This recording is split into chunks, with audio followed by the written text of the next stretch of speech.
ಬರೋದೆಲ್ಲ ಬರ್ಲಿ, ನಾನ್ ಮಾತ್ರ ನಿನ್ನ ಬಿಡಲ್ಲ ಅಂತ ಪತ್ನಿ ವಿಜಯಲಕ್ಷ್ಮಿ ದರ್ಶನ್ ಬೆನ್ನಿಗೆ ನಿಂತಿದ್ದಾರೆ.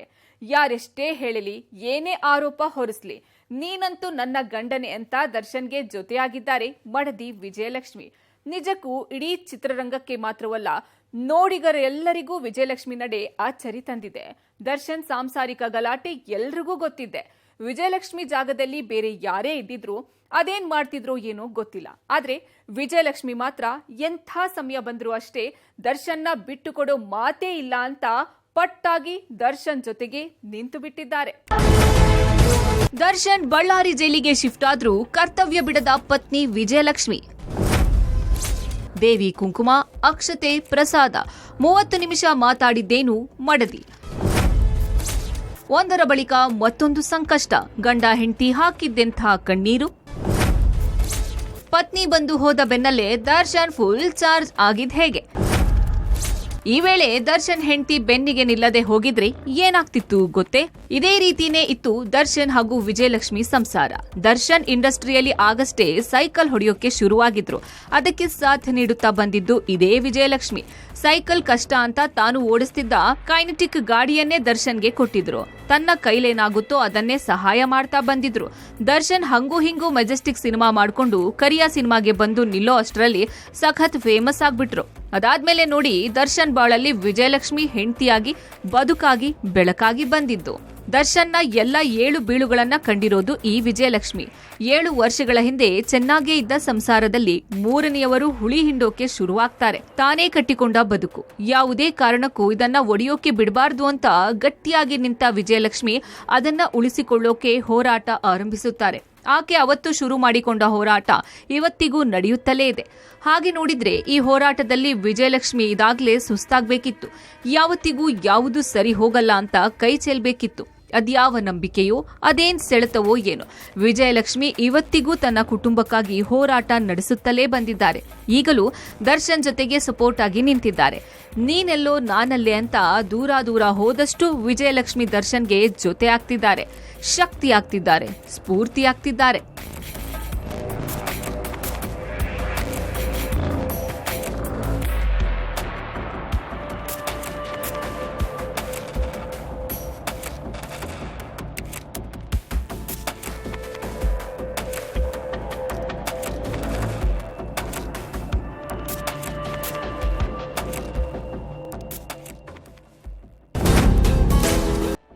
ಎರಡು ತಿಂಗಳು 3 ಕೇಸ್ ಬೆಂಗಳೂರಿಂದ ಬಳ್ಳಾರಿ. ಡೋಂಟ್ ಕೇರ್, ನೀನೇ ಬೇಕು ಅಂದ್ರ ವಿಜಯಲಕ್ಷ್ಮಿ.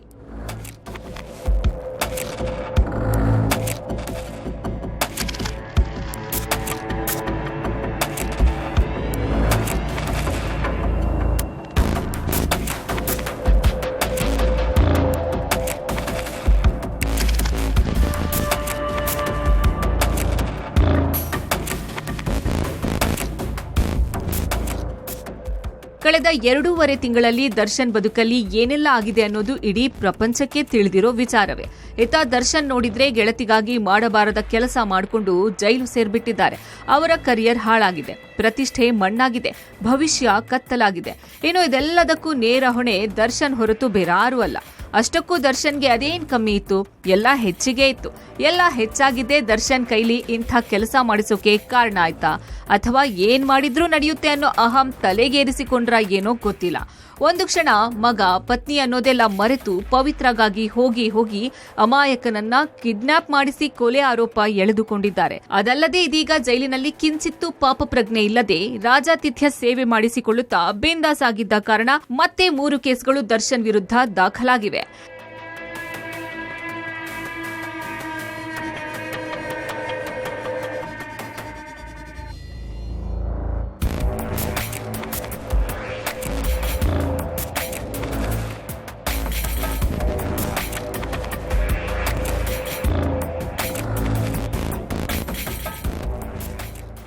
ಆದ್ರೆ ಹೀಗೆ ದರ್ಶನ್ ಮಾಡಿದ ತಪ್ಪಿಗೆ ಇವತ್ತು ಶಿಕ್ಷೆ ಅನುಭವಿಸುತ್ತಿರೋದು ದರ್ಶನ್ ಪುತ್ರ ಹಾಗೂ ದರ್ಶನ್ ಹೆಂಡತಿ ವಿಜಯಲಕ್ಷ್ಮಿ. ಸಮಾಜದ ಮುಂದೆ ಕಳಂಕ ಹೊತ್ತು ನಿಲ್ಲುವಂತಾಗಿದೆ. ಗಂಡ ಕೋಪಿಷ್ಟ ಅನ್ನೋದನ್ನ ಹೆಂಡತಿ ಹೇಗೋ ತಡೆದುಕೊಂಡಿದ್ಲು. ಆದ್ರೆ ಇವತ್ತು ಪತಿಯೊಬ್ಬ ಕೊಲೆ ಆರೋಪಿ ಅನ್ನೋದನ್ನ ಕೇಳುವಂತಾಗಿದೆ. ಅದು ಗೆಳತಿಗಾಗಿ ಯಾರನ್ನೋ ಕಿಡ್ನಾಪ್ ಮಾಡಿ ಕೊಲೆ ಮಾಡಿದ್ದಾರೆ ಅನ್ನೋ ಆರೋಪ. ಇಷ್ಟಾದ್ರೂ ವಿಜಯಲಕ್ಷ್ಮಿ ಏನೂ ಬದಲಾಗ್ಲಿಲ್ಲ.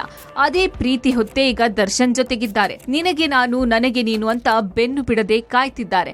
ಬರೋದೆಲ್ಲ ಬರಲಿ, ಡೋಂಟ್ ವರಿ ಮೇಹೂನಾ ಅಂತ ಗಂಡನಿಗೆ ಸಮಾಧಾನ ಮಾಡುತ್ತಾ ಸಾಗಿದ್ದಾರೆ. ಹಾಗೆ ನೋಡಿದ್ರೆ ದರ್ಶನ್ ಇದಕ್ಕಾದ್ರೂ ಹಳೇದೆಲ್ಲ ಬಿಟ್ಟು ವಿಜಯಲಕ್ಷ್ಮಿ ಜೊತೆ ಬದುಕಬೇಕು ಅನ್ನೋದು ಅವರ ಅಭಿಮಾನಿಗಳ ಒತ್ತಾಸೆ. ಆದ್ರೆ ಅದಾಗಬೇಕು ಅಂದ್ರೆ ಸದ್ಯ ಕೋರ್ಟ್ನಿಂದ ಬಿಡುಗಡೆ ಸಿಗಬೇಕು.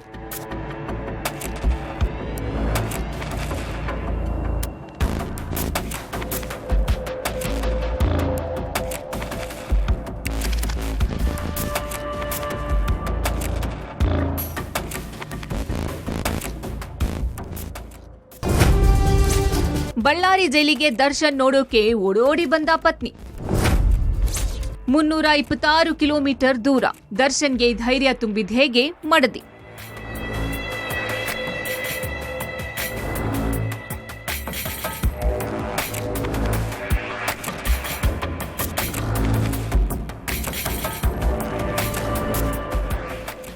ಕಳೆದ 2.5 ತಿಂಗಳಲ್ಲಿ ಏನಿಲ್ಲ ಅಂದ್ರೂ ದರ್ಶನ್ ವಿರುದ್ಧ 3 ಕೇಸ್ಗಳು ದಾಖಲಾಗಿವೆ. ರೇಣುಕಾಸ್ವಾಮಿ ಕೊಲೆ ಆರೋಪ ಒಂದ್ ಕಡೆ ಆದ್ರೆ ಮತ್ತೊಂದು ಕಡೆ ಕೊಲೆ ಆರೋಪಿಯಾಗಿ ಪರಪ್ಪನ ಅಗ್ರಹಾರ ಜೈಲಿನಲ್ಲಿ ಕೂತು ಒಳಗೊಳಗೆ ರೌಡಿಗಳ ಸಹವಾಸ ಮಾಡಿ ಅವರೊಂದಿಗೆ ಸಿಗರೇಟ್ ಹೊಡೆದಿದ್ದು ಅಲ್ಲದೆ ಲಾಂಜ್ನಲ್ಲಿ ಕೂತು ಫೋಟೋಗೆ ಪೋಸ್ ಕೊಟ್ಟಿದ್ರು. ಬೇರೆ ಮೊಬೈಲ್ನಿಂದ ರೌಡಿಗೆ ಕಾಲ್ ಮಾಡಿ ತಮ್ಮ ಬುಡಕ್ಕೆ ತಾವೇ ಬೆಂಕಿ ಕೂಡ ಇಟ್ಕೊಂಡಿದ್ರು. ಅವುಗಳು ಎಲ್ಲೆಡೆ ವೈರಲ್ ಆಗಿತ್ತು. ದರ್ಶನ್ಗೆ ರಾಜಾತಿಥ್ಯ ಸೇವೆ ಸಲ್ಲಿಸಿದ್ದಕ್ಕೆ ಸಾರ್ವಜನಿಕರಿಂದ ಭಾರಿ ಆಕ್ರೋಶ ವ್ಯಕ್ತವಾಗಿತ್ತು.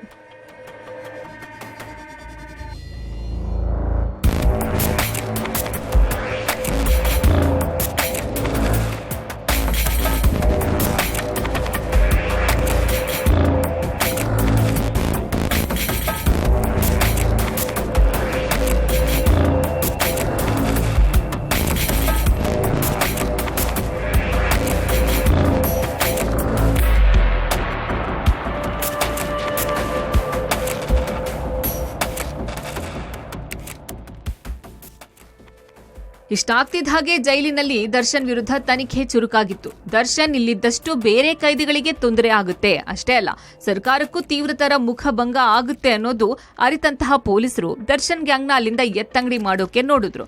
ದರ್ಶನ್ ಮಾತ್ರವಲ್ಲ, ಆತನ ಇಡೀ ಪಟಾಲಂನ ದಿಕ್ಕು ದೆಸೆ ಇಲ್ಲದಂತೆ ಒಂದೊಂದು ಜೈಲಿಗೆ ಎತ್ತಿ ಹಾಕಲಾಗಿದೆ. ಅದರಂತೆ ದರ್ಶನ್ ಬಳ್ಳಾರಿ ಜೈಲು ಸೇರಿಕೊಂಡಿದ್ದಾರೆ. ಇನ್ನು ದರ್ಶನ್ ಹೀಗೆ ರಾಜಾತಿಥ್ಯದಲ್ಲಿರುವಾಗಲೇ ಸಿಕ್ಕಿಬಿದ್ದ ಕಾರಣ ಎಂದಿನಂತೆ ಸೋಮವಾರ ದರ್ಶನ್ ನೋಡೋಕೆ ವಿಜಯಲಕ್ಷ್ಮಿ ಬರೋಕೆ ತೊಡಕಾಗಿತ್ತು. ಆ ವೇಳೆ ತನಿಖೆ ಅದು ಇದು ಅಂತಿದ್ದಾಗಲೇ ವಿಜಯಲಕ್ಷ್ಮಿ ಪರಪ್ಪನ ಅಗ್ರಹಾರದ ಜೈಲಿಂದ ದೂರವೇ ಉಳಿಬೇಕಾಯ್ತು. ಆದ್ರೆ ಈಗ 326 ಕಿಲೋಮೀಟರ್ ದೂರದಲ್ಲಿದ್ದಾರೆ ದರ್ಶನ್.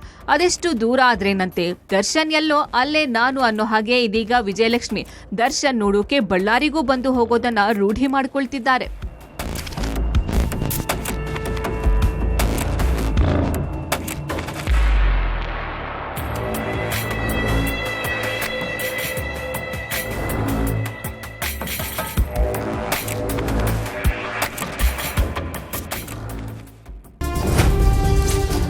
ದರ್ಶನ್ ನೋಡಲು 3 ಬ್ಯಾಗ್ ಹಿಡಿದು ಬಂದ ಪತ್ನಿ.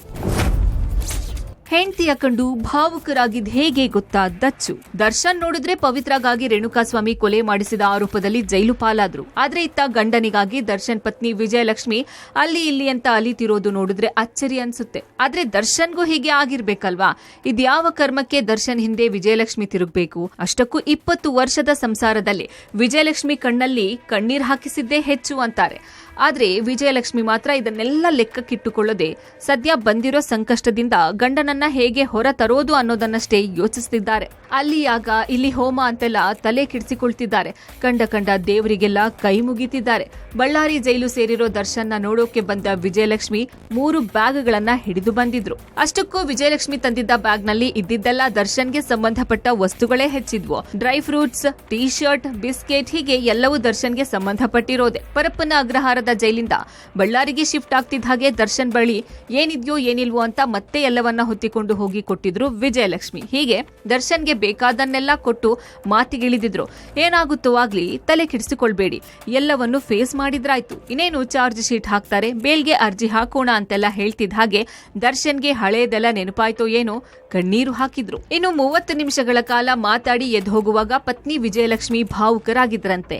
ಆಗ ತಿರುಗಿ ಬಂದ ದರ್ಶನ್ ಹೆಂಡತಿಗೆ ಏನೂ ಆಗಲ್ಲ ಬಿಡು ಅಂತ ಧೈರ್ಯ ಹೇಳಿ ಹೋದ್ರಂತೆ. ದರ್ಶನ್ ಹಣೆಗೆ ಚಾಮುಂಡೇಶ್ವರಿ ಕುಂಕುಮ ಇಟ್ಟ ಹೆಂಡತಿ. ಅಕ್ಷತೆ ಪ್ರಸಾದ ಕೊಟ್ರು, ಆದ್ರೆ ತಾಯ್ತ ಕಟ್ಟೋಕೆ ಸಿಗಲಿಲ್ಲ. ಸದ್ಯ ವಿಜಯಲಕ್ಷ್ಮಿ ಈಗ ನಂಬಿರೋದು ಆ ಚಾಮುಂಡಿ ದೇವಿಯನ್ನ. ಶ್ರಾವಣ ಶನಿವಾರ ಕಾರಣಕ್ಕೆ ದೇವಿ ಕುಂಕುಮವನ್ನ ದರ್ಶನ್ ಹಣೆಗೆ ಇಟ್ಟಿದ್ದಾರೆ. ಅಕ್ಷತೆ ಕಾಳು ಜೊತೆಗೆ ಬಾಳೆಹಣ್ಣಿನ ಪ್ರಸಾದವನ್ನು ತಂದು ಕೊಟ್ಟಿದ್ದಾರೆ. ಮತ್ತೆ ತಪ್ಪುಗಳಾಗದಂತೆ, ಇನ್ನಷ್ಟು ಸಂಕಷ್ಟಗಳು ಮೈ ಮೇಲೆ ಎರಗದಂತೆ ದೇವರ ತಾಯ್ತ ಕಟ್ಟೋಕೆ ಮುಂದಾಗಿದ್ದಾರೆ. ಆದ್ರೆ ಜೈಲು ಸಿಬ್ಬಂದಿ ಇದನ್ನ ನಿರಾಕರಿಸಿದ್ದಾರೆ. ಇನ್ನು ಇದೇ ವೇಳೆ ವಿಜಯಲಕ್ಷ್ಮಿ ಗಂಡನ ಆರೋಗ್ಯದ ಬಗ್ಗೆ ಕಾಳಜಿ ವಹಿಸಿದ್ದಾರೆ. ಇದಾಗಲೇ ದರ್ಶನ್ ಬೆನ್ನು, ಕೈ ಹಾಗೂ ಕಾಲು ನೋವಿನ ಸಮಸ್ಯೆಯಿಂದ ಬಳಲ್ತಾ ಇದ್ದು, ಅದಕ್ಕೆ ಸಂಬಂಧಿಸಿದ ಮೆಡಿಕಲ್ ರಿಪೋರ್ಟ್ಗಳು ಹಾಗೂ ಸರ್ಟಿಫಿಕೇಟ್ಗಳನ್ನ ಜೈಲು ಅಧಿಕಾರಿಗಳಿಗೆ ತಲುಪಿಸಿದ್ದಾರೆ. ಒಟ್ನಲ್ಲಿ ಏನಾದ್ರೇನಂತೆ, ಈ ಸಂಕಷ್ಟದಿಂದ ದರ್ಶನ್ ಅವರನ್ನ ಹೊರ ತರೋವರೆಗೂ ಜೊತೆಗೆ ನಿಲ್ಲೋದೆ ಅಂತ ವಿಜಯಲಕ್ಷ್ಮಿ ಅಂತೂ ಟೊಂಕ ಕಟ್ಟಿ ನಿಂತಿದ್ದಾರೆ. ಇದನ್ನು ಕಂಡೇ ದರ್ಶನ್ ಭಾವುಕರಾಗಿ ಬಿಟ್ಟಿದ್ದಾರಂತೆ. ಇತ್ತೀಚೆಗೆ ದರ್ಶನ್ ಸುಮ್ನೆ ತನ್ನ ಸಂಸಾರದ ಜೊತೆ ಇದ್ದಿದ್ರೆ ಹೀಗೆ ಆಗ್ತಾನೆ ಇರ್ಲಿಲ್ಲ ಅಂತಾನು ಪಶ್ಚಾತ್ತಾಪ ಪಟ್ಟಿದ್ದಾರಂತೆ. ತಾನಿಷ್ಟೆಲ್ಲ ಮಾಡಿದ್ರು ಹೀಗೆ ಹೆಂಡತಿ ಬೆನ್ನಿಗೆ ನಿಂತು ಕಾಯ್ತಿರೋದ್ರ ಬಗ್ಗೆ ದರ್ಶನ್ಗೂ ಈಗೀಗ ರಿಯಲೈಸ್ ಆಗೋಕೆ ಶುರುವಾಗಿದ್ಯಂತೆ. ಆದ್ರೆ ಈ ಅನುಕಂಪ, ಪ್ರೀತಿ, ಪಶ್ಚಾತ್ತಾಪ ಅದೆಷ್ಟು ದಿನ ಹೀಗೆ ಇರುತ್ತೆ ಅನ್ನೋದು ಕೂಡ ಅಷ್ಟೇ ಕೌತುಕದ ಪ್ರಶ್ನೆ ಆಗಿದೆ. ಅದೇನೇ ಇರ್ಲಿ, ವಿಜಯಲಕ್ಷ್ಮಿ ಬಂದು ಹೋದ್ಮೇಲೆ ದರ್ಶನ್ ಸ್ವಲ್ಪ ಆಕ್ಟಿವ್ ಆಗಿದ್ದಾರೆ ಅನ್ನೋ ಮಾತು ಕೂಡ ಕೇಳಿ ಬಂದಿದೆ. ದರ್ಶನ್ ಈಗ ಫುಲ್ ಚಾರ್ಜ್ ಆಗಿದ್ದಾರೆ. ಪರಪ್ಪನ ಅಗ್ರಹಾರ ಜೈಲಿನಿಂದ ದರ್ಶನ್ ಬಳ್ಳಾರಿಗೆ ಶಿಫ್ಟ್ ಆದ್ಮೇಲೆ ಮಂಕ್ ಆಗಿ ಹೋಗಿದ್ರಂತೆ. ಏನ್ ಲೈಫ್ ಗುರು ಅಂತ ಅನ್ಸೋಕೆ ಶುರುವಾಗಿತ್ತಂತೆ. ಆದ್ರೆ ಅದ್ಯಾವಾಗ ವಿಜಯಲಕ್ಷ್ಮಿ ಬಂದು ಧೈರ್ಯ ತುಂಬಿ ಹೋದ್ರೋ ಆಗಿಂದ ಫುಲ್ ಆಕ್ಟಿವ್ ಆಗಿದ್ದಾರಂತೆ. ಹಾಗಾದ್ರೆ ಭಾನುವಾರ ಹೇಗಿದ್ರು ದರ್ಶನ್ ಅನ್ನೋದನ್ನ ಹೇಳ್ತೀವಿ ಕೇಳಿ. ಪತ್ನಿ ಬಂದು ಹೋದ ಬಳಿಕ ಫುಲ್ ಚಾರ್ಜ್ ಆದ ದರ್ಶನ್. ಮಡದಿ ಕೊಟ್ಟ ಧೈರ್ಯ, ದರ್ಶನ್ ಈಗ ಫುಲ್ ಆಕ್ಟಿವ್.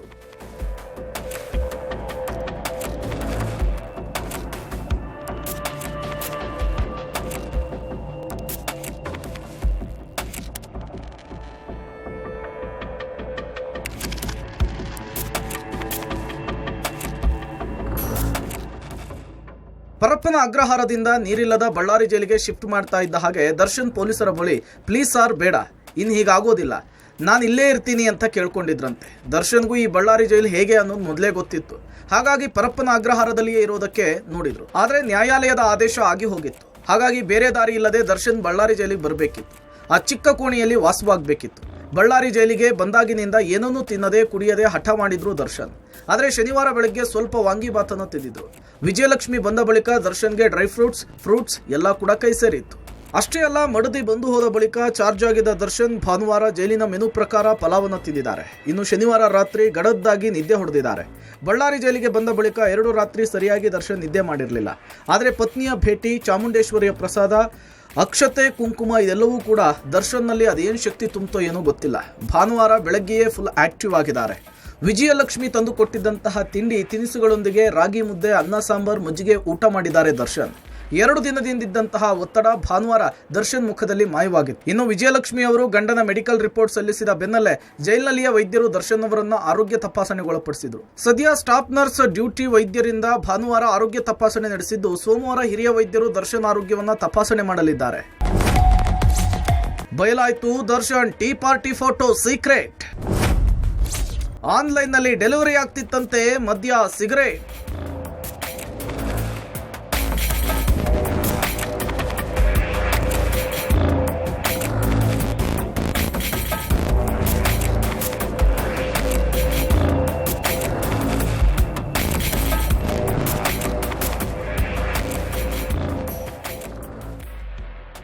ಇನ್ನು ಈ ನಡುವೆ ಪರಪ್ಪನ ಅಗ್ರಹಾರದ ಜೈಲಿನಲ್ಲಿ Darshan tea party meeting, video call secret ಎಲ್ಲ ಬಹಿರಂಗವಾಗಿದೆ. ಅಸಲಿಗೆ ದರ್ಶನ್ ಕುಳ್ಳಾ ಸೀನಾ ಹಾಗೂ ವಿಲ್ಸನ್ ಗಾರ್ಡನ್ ನಾಗನ್ ಜೊತೆಗೆ ಕೂತು ಟೀ ಕುಡಿತಾ ಇದ್ದ ಫೋಟೋ ಕ್ಲಿಕ್ಕಿಸಿರೋದು ರೌಡಿ ಶೀಟರ್ ವೇಲು ಅನ್ನೋದು ಕೂಡ ಈಗಾಗಲೇ ಬಹಿರಂಗವಾಗಿದೆ. ಆದ್ರೆ ಈಗ ಸಾಕ್ಷಿ ಸಮೇತವಾಗಿ ನಗರ ಪೊಲೀಸ್ ಆಯುಕ್ತರ ಕೈಗೆ ವರದಿ ಹೋಗಿದೆ. ಅಸಲಿಗೆ ಇದೆಲ್ಲ ಇಬ್ಬರು ರೌಡಿ ಶೀಟರ್ ನಡುವಿನ ವಾರ್ನಿಂದಾಗಿ ನಡೆದಿತ್ತು ಅನ್ನೋದು ಗೊತ್ತಾಗ್ತಿದೆ. ಇದೀಗ ವೇಲುನೇ ಈ ಫೋಟೋವನ್ನು ಕ್ಲಿಕ್ಕಿಸಿ ವೈರಲ್ ಆಗುವಂತೆ ನೋಡಿಕೊಂಡಿದ್ದಾನಂತೆ. ಸದ್ಯ ಪೊಲೀಸರ ಕೈಗೀಗ ಪ್ರಾಥಮಿಕ ವರದಿ ಸಲ್ಲಿಕೆಯಾಗಿದ್ದು ಮುಂದಿನ ದಿನಗಳಲ್ಲಿ ಈ ಸಂಬಂಧ ಅದೇನು ಕ್ರಮವನ್ನ ಜರುಗಿಸ್ತಾರೆ ಏನೋ ಗೊತ್ತಿಲ್ಲ. ಇನ್ನು ಇದೇ ತನಿಖೆಯ ವೇಳೆ ಮತ್ತೊಂದು ಅಚ್ಚರಿಯ ವಿಷಯ ಬಹಿರಂಗವಾಗಿದೆ. ಅಷ್ಟಕ್ಕೂ ವೈರಲ್ ಆಗಿದ್ದ ದರ್ಶನ್ ರಾಜಾತಿಥ್ಯದ ಫೋಟೋದಲ್ಲಿ ದರ್ಶನ್ ಎಡಗೈನಲ್ಲಿ ಸಿಗರೇಟ್ ಇತ್ತು. ಇದು ಹೇಗೆ ದರ್ಶನ್ ಕೈಗೆ ಸೇರ್ತು ಅನ್ನೋದಕ್ಕಿಂತಲೂ ಹೆಚ್ಚಾಗಿ ಜೈಲಿನಲ್ಲಿ ಸಿಗರೇಟ್ ಸಪ್ಲೈ ಮಾಡ್ತಾ ಇದ್ದೋರು ಯಾರು ಅನ್ನುವಂತಹ ಅನುಮಾನ ಮೂಡಿತ್ತು. ಆದ್ರೆ ಈ ಸಿಗರೇಟ್ ಮದ್ಯ ಎಲ್ಲವೂ ಕೂಡ ಆನ್ಲೈನ್ ನಲ್ಲಿ ಆರ್ಡರ್ ಮಾಡ್ತಿದ್ರಂತೆ. ಹಾಗಾದ್ರೆ ಡೆಲಿವರಿ ಮಾಡ್ತಾ ಇದ್ದಂತಹ ಹುಡುಗರು ಯಾರು ಅನ್ನೋದ್ರ ಬೆನ್ನತ್ತಿರುವಂತಹ ಪೊಲೀಸರು ಅದನ್ನೆಲ್ಲ ಒಂದು ಲೀಸ್ಟ್ ಮಾಡಿಕೊಂಡು ಜೈಲಿನಲ್ಲಿ ನಿರ್ಲಕ್ಷ್ಯ ವಹಿಸಿದ ಅಧಿಕಾರಿಗಳ ಲೀಸ್ಟ್ ಅನ್ನು ಕೂಡ ರೆಡಿ ಮಾಡಿದಾರಂತೆ. ಹೌದು, ಒಂದ್ ವೇಳೆ ದರ್ಶನ್ ಪತ್ನಿ ವಿಜಯಲಕ್ಷ್ಮಿ ಬೆನ್ನಿಗೆ ನಿಲ್ಲದೆ ಹೋಗಿದ್ದಿದ್ರೆ ದರ್ಶನ್ ಹೇಗೆ ಫೇಸ್ ಮಾಡ್ತಾ ಇದ್ರು, ಗೆಳತಿ ಪವಿತ್ರಾನೂ ಜೈಲು ಪಾಲು, ಇನ್ ಹೇಗೆ ಇದನ್ನೆಲ್ಲ ಸಮರ್ಥವಾಗಿ ಎದುರಿಸ್ತಾ ಇದ್ರು, ಆ ಬಗ್ಗೆನೂ ಹೇಳ್ತೀವಿ ಕೇಳಿ. ವಿಜಯಲಕ್ಷ್ಮಿ ಇರದಿದ್ರೆ ದರ್ಶನ್ ಆಗ್ತಿದ್ರು ಒಬ್ಬಂಟಿ. ಈ ಎಲ್ಲ ಸಮಸ್ಯೆಗಳು ಆಗ್ತಿದ್ವು ಇನ್ನಷ್ಟು ಜಟಿಲ. ಹೆಂಡತಿ ಕಾರಣದಿಂದಾಗಿಯೇ ದರ್ಶನ್ ಇಷ್ಟು ನಿರಾಳ.